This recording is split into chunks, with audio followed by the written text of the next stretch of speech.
दुस्साहस मेरे में है ही नहीं कि अप्रमाणित कहूँ, लेकिन यही कहूँगा कि प्राचीन में ये था, बाद में ये नाम भी जुड़ गया। तलवाड़ा बांसवाड़ा से डॉक्टर अमित जैन की जिज्ञासा है, गुरुवर के चरणों में नमोस्तु। महाराज श्री उत्तर पुराण में सभी तीर्थंकर के देश सीता नदी के चारों दिशाएं बताई गई हैं।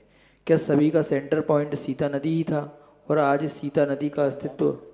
सभी तीर्थंकर के देश जो थे वो सीता नदी के चारों दिशाओं में बताए गए हैं, ऐसा इनका कहना है।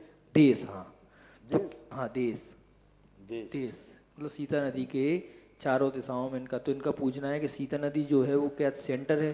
वो वर्तमान सीता नदी जो है पूरे विश्व की, पूरे 3 लोक का मध्य स्थान है, क्योंकि सीता नदी जो विधेय क्षेत्र में बहती है, विधेय क्षेत्र में जो एक नदी है, क्योंकि इधर जो एक पर्वत है हिमवन, महाहिमवन, निषदि और रुक्मणी, इस प्रकार के जो 2 क्षेत्रों के बीच में 6 पर्वत होते हैं ना, हिमवन, महाहिमवन, निषद, नील, रुक्मणी।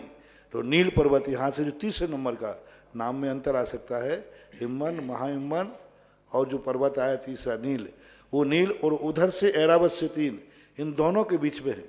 और मैं वहाँ जा कर के इन दोनों से 2 नदियाँ आती हैं, सीता और सीतोदा। तो सीता नदी जो है पूरे इस मध्य लोक के मध्य में, 3 लोक के मध्य में से सीधा मध्य के 2 भाग कर देती है।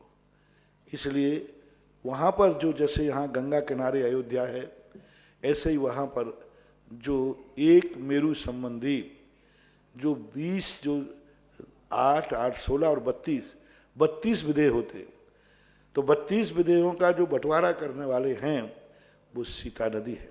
सीता नदी से 8 इधर रह जाते हैं, 8 देश उधर हो जाते हैं, और वो सीता नदी किनारे आते हैं।